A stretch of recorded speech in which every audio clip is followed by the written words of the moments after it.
दोस्तों, आज की मेरी कहानी है अपनी तुलना दूसरों से ना करें।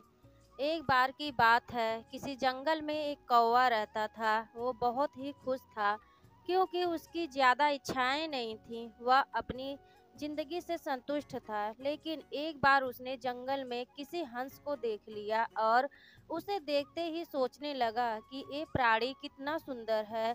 ऐसा प्राणी तो मैंने पहले कभी नहीं देखा, इतना साफ और सफ़ेद। यह तो इस जंगल में औरों से बहुत सफ़ेद और सुंदर है, इसलिए यह तो बहुत खुश रहता होगा। कौवा हंस के पास गया और पूछा, भाई तुम इतने सुंदर हो इसलिए तुम बहुत खुश होगे। इस पर हंस ने जवाब दिया, हाँ, मैं पहले बहुत खुश रहता था जब तक मैंने तोते को नहीं देखा था। उसे देखने के बाद से लगता है कि तोता धरती का सबसे सुंदर प्राणी है।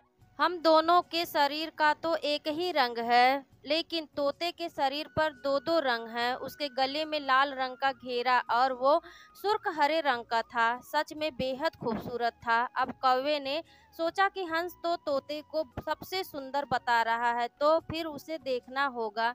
कौवा तोते के पास गया और पूछा, भाई तुम दो दो रंग पाकर बड़े खुश होगे। इस पर तोते ने कहा, हाँ, मैं तब तक खुश था जब तक मैंने मोर को नहीं देखा था। मेरे पास तो दो ही रंग हैं, लेकिन मोर के शरीर पर तो कई तरह के रंग हैं। अब कौवे ने सोचा, सबसे ज्यादा खुश कौन है या तो मैं पता करके ही रहूंगा, इसलिए अब मोर से मिलना ही पड़ेगा। कौवे ने मोर को जंगल में ढूंढा, लेकिन उसे पूरे जंगल में एक भी मोर नहीं मिला।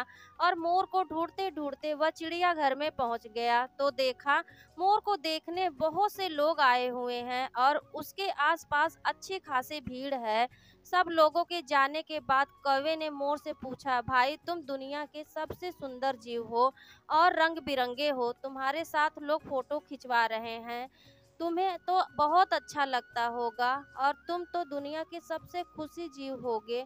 इस पर मोर ने दुखी होते हुए कहा, भाई अगर सुंदर हूँ तो क्या फर्क पड़ता है, मुझे लोग इस चिड़ियाघर में कैद करके रखते हैं, लेकिन तुम्हें तो कोई चिड़ियाघर में कैद करके नहीं रखता और तुम जहाँ चाहो अपनी मर्जी से घूम फिर सकते हो। इसलिए दुनिया के सबसे संतुष्ट और खुश जीव तो तुम ही होना चाहिए, क्योंकि तुम आजाद रहते हो। कौवा हैरान रह गया क्योंकि उसके जीवन की अहमियत कोई दूसरा बता गया। दोस्तों, ऐसे ही हम लोग भी करते हैं। हम अपनी खुशियों और गुणों की तुलना दूसरों से करते हैं, ऐसे लोगों से जिनका रहन सहन का माहौल हमसे बिल्कुल अलग होता है। हमारी ज़िंदगी में बहुत सारी ऐसी चीज़ें होती हैं जो केवल हमारे पास हैं, लेकिन हम उसकी अहमियत समझकर खुश नहीं होते। लेकिन दूसरों की छोटी खुशी भी हमें बड़ी लगती है, जबकि हम अपनी बड़ी खुशियों को इग्नोर कर देते हैं। दोस्तों, कहानी अच्छी लगे तो लाइक एंड शेयर सब्सक्राइब जरूर कर दीजिएगा मेरे चैनल को। मिलती हूँ ऐसी प्यारी सी कहानियों के साथ, तब तक के लिए बाय बाय।